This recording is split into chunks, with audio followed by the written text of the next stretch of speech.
moderate breezes, easterly and hazy weather, standing to the southward close upon a wind.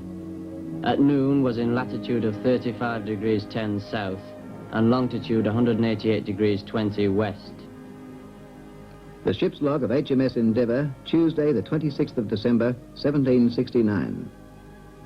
Captain Cook and his explorers, many thousands of miles from home, on the verge of their greatest discovery, the Great Southland, later to become Australia.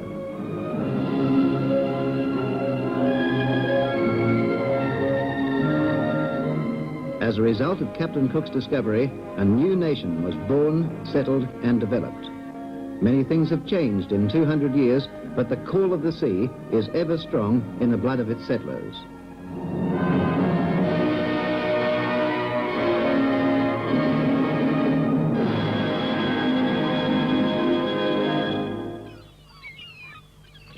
Competitors from 5 overseas countries, representatives from all states of Australia and New Guinea, a record fleet of 79, and the greatest number of overseas yachts ever to compete. Winston Churchill, a lone survivor of the original race, a quarter of a century back in 1945. Toria, a newcomer to the Sydney-Hobart race and one of the 8 competing yachts from New Zealand. Best known of the visitors from the other side of the Tasman is Fidelis, winner of line honours in 1966. From Japan, the first ever entry, Vargo, a sleek 36-footer, with its good luck charm, the Koinurori, flying from the masthead. From the United States, Salty Tiger, with her tough, experienced skipper, Jack Powell, and a crackerjack crew. And the formidable 4-yacht challenge from Great Britain, Crusade, owned and skippered by Sir Max Aitken. Yorkshireman Arthur Slater's Prospect of Whitby. Rodney Hill's Morning After. And Morning Cloud.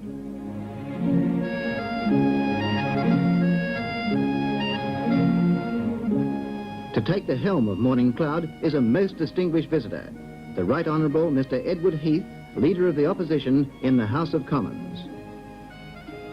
The launching of Apollo, a Western Australian yacht built in Sydney for Alan Bond, finished only a few weeks before the start of the race. Another old hand in a new boat, Jock Starrick of America's Cup fame.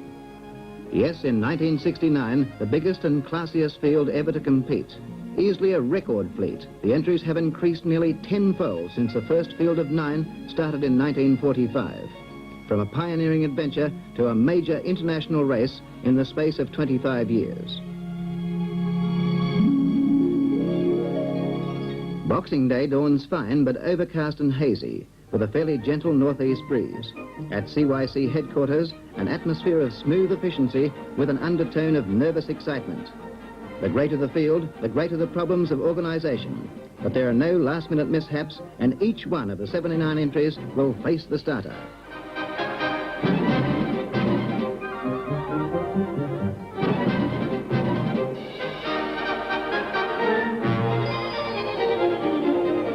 From above, the complete picture as the yachts marshal in the starting area. And to fire the gun, the Prime Minister, Mr. John Gorton.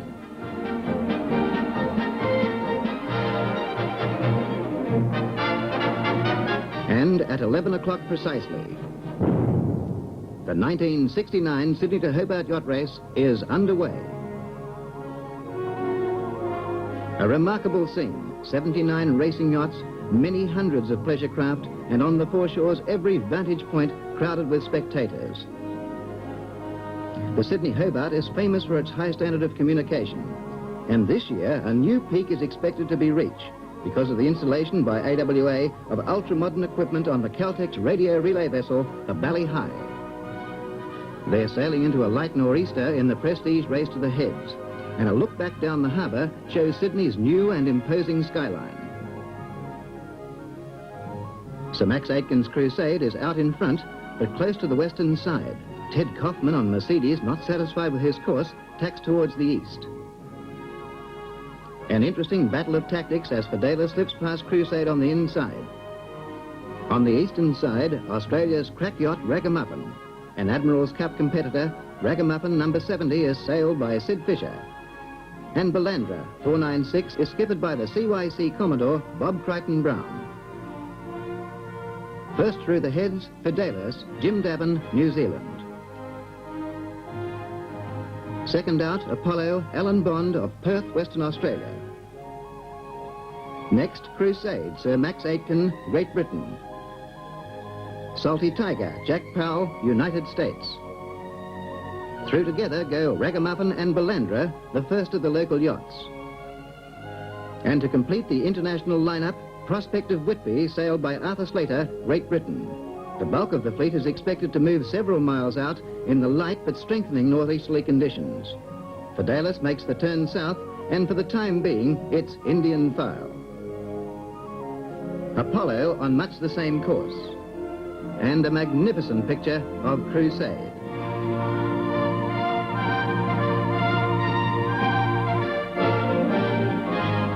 Ragamuffin, one of the first to break out of her spinnaker in the shy easterly.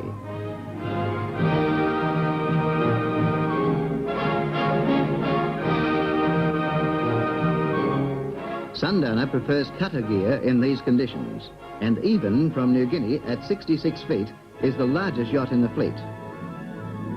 And Vargo from Japan, Worry from Sydney, and Rebel from New Zealand, back again after a good performance last year. And Adria, over from South Australia, a much improved performer. Peter Hopwood's Duet, and Roulette 2, another of the New Zealand contingent. Sunset on the first day, and it's been a pleasant afternoon sailing. The next morning and conditions are lighter still. At this stage, it's fairly easy going, and Tina of Melbourne is out to improve on her 11th place last year. And now the magnificent pictorial sequence of the leaders, with spinnakers ballooning in the breeze. Fidelis, Apollo, and Rowley Tasker's Siska in a straight line. Apollo and Siska, a real flyer from Western Australia with its huge spinnaker. Crusade, further out to sea, has only the porpoises to keep her company in this race of smooth sailing. On board the Bally High, the communications network is working in top gear. As this is the largest field in history, the responsibility of the radio relay crew is greater than ever before. And with the whole fleet running with the breeze, there's talk already of new records. The fastest race was in 1962, when the American yacht Ondine completed the course in 3 days, 3 hours, 46 minutes and 16 seconds. Skipper Peter Mounsey is charting the positions before the information is relayed to the General Electric Computer Service back at CYC headquarters. The 1 o'clock schedule reveals that the leading yachts have covered 1/3 of the distance in 26 hours. At that rate, a record is possible if the weather conditions remain the same. But that's a forecast no one is prepared to make. From the air, the leaders are well on the way to Hobart. Siska and Apollo are sticking fairly close together, following the same course as Fidelis. But depending on conditions, Crusade, further out to sea, could beat them all in the race for line honours. The sun sets on Myth of Arran and rises on the third morning on Nell Gwyn. Wraith of Odin presents an interesting picture, a catch in a race dominated by sloops, 69 in fact out of 79. By now the record tipsters are not so optimistic because the nor'easter is fading. A southerly change has been forecast. A change of sail for Destiny 2, the sister ship to Boomerang 7. Boomerang 7, sailed this year by Peter Hill, finished second on Handicap last year. Adria in a slightly freshening breeze. Worry from the 1-ton Cup division, and Caprice of Huon, the veteran of the Admiral's Cup competition. And here's a first look at the French yacht Cavalier Searle, skippered by André Vion. From Sunday night to Monday morning, with the leaders enjoying a smooth crossing over Bass Strait. This course, notorious for its violence at times, is on its very best behaviour.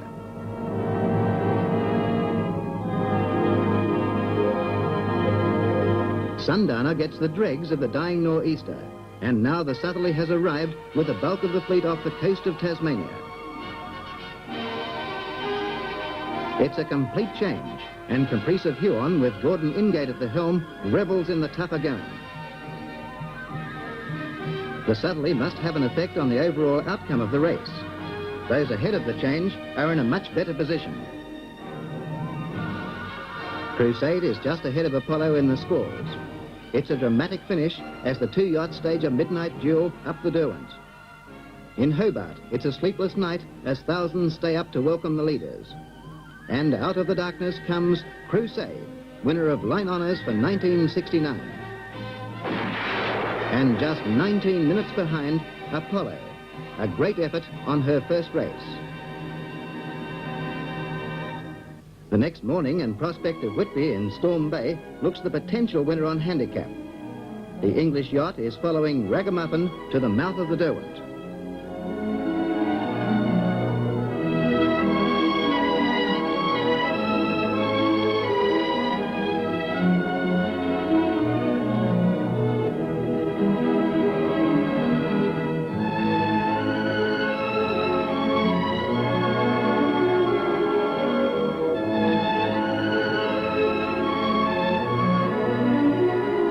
Ragamuffin is third to cross the line, more than 7 hours behind Crusade and Apollo.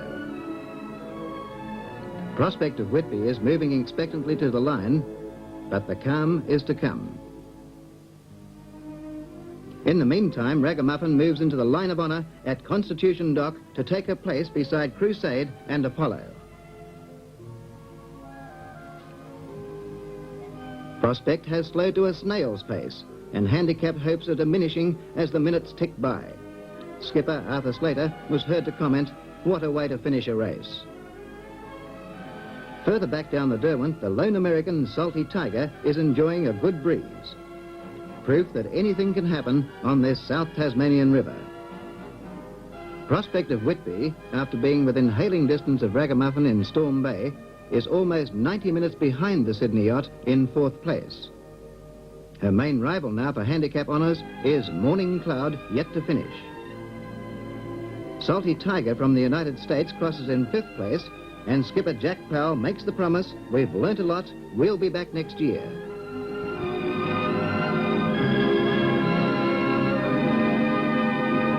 Meanwhile, back in stormy Storm Bay's 25-knot southerly, Duet is in trouble. Skipper Peter Hopwood climbs the swaying masthead, an unenviable task under any conditions. The remainder of the fleet is beating to windward.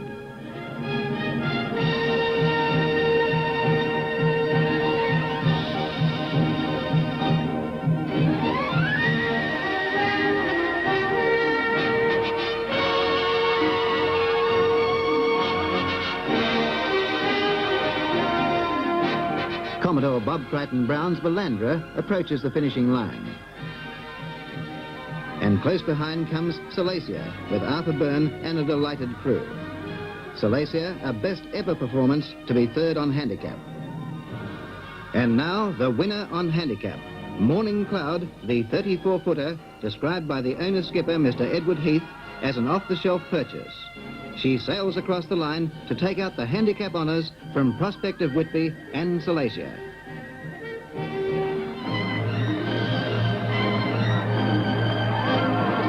Morning Cloud has won the 1969 Sydney to Hobart race, and there's little hope of the remaining yachts affecting the result.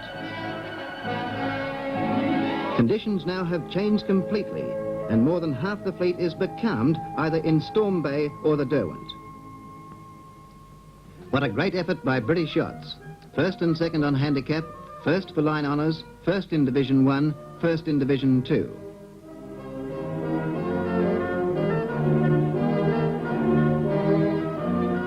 For Mr. Heath, an invitation to be guest of His Excellency the Governor, Sir Edric Bastian.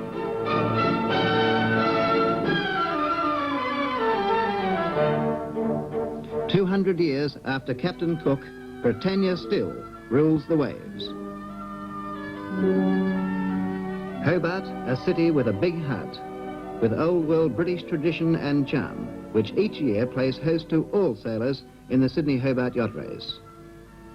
Britain has again won a place in Australia's history. Exactly 200 years ago, Captain Cook's botanist, Sir Joseph Banks, recorded in his personal diary the Christmas celebrations of the sailors with their homes at the other end of the known world.